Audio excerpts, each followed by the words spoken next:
গাধাকে সৃষ্টি করার পর তাকে বলা হলো সকাল থেকে সন্ধ্যা পর্যন্ত তাকে ক্লান্তিহীন পরিশ্রম করতে হবে, সারা জীবন তাকে পিঠে ভারী বোঝা বইতে হবে, খেতে পাবে শুধু ঘাস, আর তার মাথায় কোনো বুদ্ধি থাকবে না।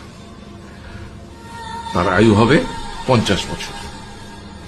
গাধা করজোড়ে সৃষ্টিকর্তাকে বলল, আমি এত বছর বাঁচতে চাই না, আমাকে 20 বছর আয়ু দেওয়া হোক। সৃষ্টিকর্তা সেটাই মঞ্জুর করলেন। কুকুরকে যখন সৃষ্টি করা হলো তখন তাকে বলা হলো যে সে হবে মানুষের সবচেয়ে বড় বন্ধু, কিন্তু সে খাবে মানুষের উচ্ছিষ্ট, এবং তার আয়ু হবে 30 বছর। কুকুর সৃষ্টিকর্তাকে বলল, আমি এত বছর বাঁচতে চাই না, আমাকে 15 বছর আয়ু দেওয়া হোক। সেটাই মঞ্জুর করা হলো। এরপর বানরকে বলা হলো, তুমি শুধু গাছের এ ডাল থেকে ও ডালে ঝুল খাবে এবং নানান রকম ফন্দি ফিকির করে মানুষকে আনন্দ দিবে, তোমার আয়ু হবে 20 বছর।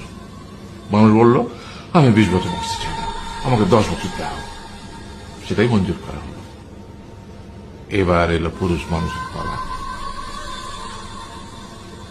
তাকে বলা হলো যে তুমি হলে প্রাণীকুলের মধ্যে সবচেয়ে বিচক্ষণ এবং বুদ্ধিমান, সেই জন্য তোমাকে প্রাণীদের শিরোমণি করা হলো এবং তোমার আয়ু হবে 20 বছর।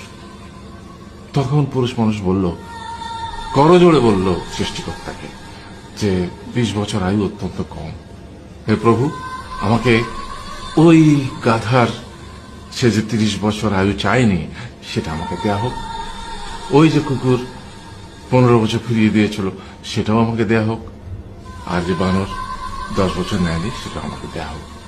20 বছর অত্যন্ত কম, আমি দীর্ঘদিন বাঁচতে চাই। সৃষ্টিকর্তা সেটাও মঞ্জুর করলেন। তারপর কি হলো?